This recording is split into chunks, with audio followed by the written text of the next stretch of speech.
Assalamualaikum warahmatullahi wabarakatuh. Salam berbahagia untuk semua teman-teman peternak, khususnya di ayam petelur ataupun peternak yang lainnya.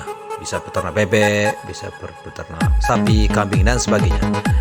Terkait hal itu, pada kali ini kita akan mencoba untuk membahas sedikit masalah yang sering kita hadapi ketika kita melakukan perawatan ayam, khususnya ketika kita injeksi, baik kita injeksi vaksin, injeksi vitamin atau antibiotik dan sejenisnya.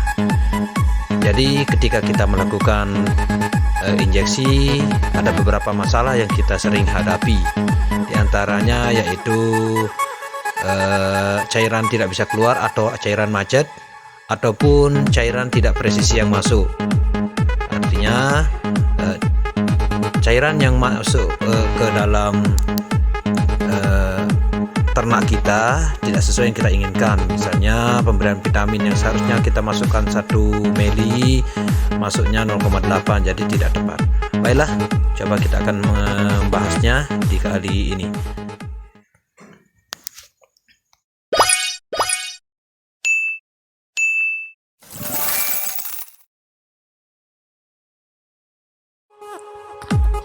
Teman-teman peternak dimanapun berada, jadi inilah salah satu contoh dari alat injeksi yang biasa kita pakai atau alat suntik otomatis yang bisa kita pakai. Ketika alat injeksi ini terjadi kendala macet atau cairan tidak bisa keluar, adapun yang biasa kita sediakan antara lain alkohol dan air putih secukupnya, bisa saja 1 mangkok, bahkan mungkin cukup 1 gelas. Nah, jadi yang saya tampilkan kali ini adalah salah satu injeksi yang bermasalah atau tidak bisa keluar cairannya. Nah, jadi kali ini injeksi atau alat suntik ini yang akan kita perbaiki sebagai bentuk tutorial kita kali ini dalam menghadapi masalah injeksi.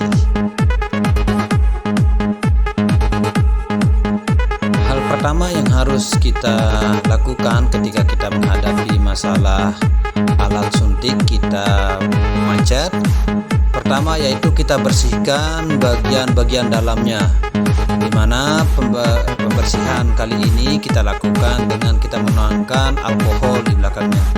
Penuangan alkohol ini kita lakukan untuk merontokkan sisa-sisa dari atau bekas-bekas antibiotik, vitamin atau vaksin yang sudah kita masukkan ke ayam. Kadang-kadang setelah kita injeks peternak kita tidak langsung membersihkannya, tapi kita biarkan mengeras, sehingga itu yang harus kita rontokkan dengan alkohol. Kemudian kalau selanjutnya kita akan bersihkan bagian dalam. Untuk membersihkan bagian dalam, seboleh kita buka satu persatu, baik tabung kacanya dan bagian-bagiannya kita copot satu persatu. Di belakangnya juga terdapat fer dan sebagainya, kita copot satu persatu, kita bersihkan satu persatu. Dimana kali ini cukup kita bersihkan dengan air, kalau bisa kita bersihkan dengan air sedikit lebih panas atau ya cukup ada rasa panasnya lah ya, untuk kita bersihkan. Tapi kali ini cukup kita gunakan air putih saja.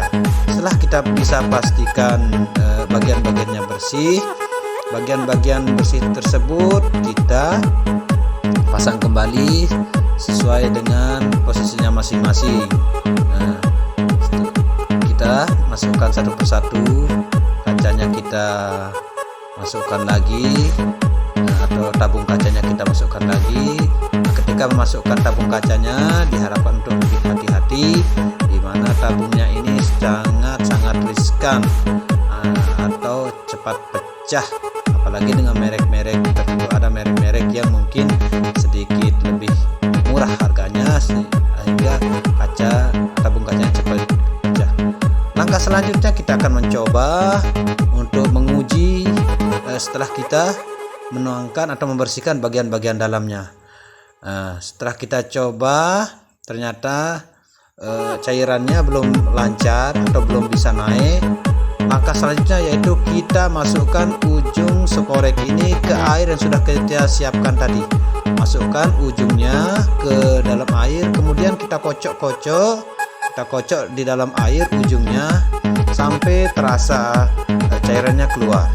Nah, dengan demikian sekarang sudah berhasil kita perbaiki sekorek yang tadi macet. Nah, sekarang sudah terlihat dengan jelas bahwa cairannya sudah lancar.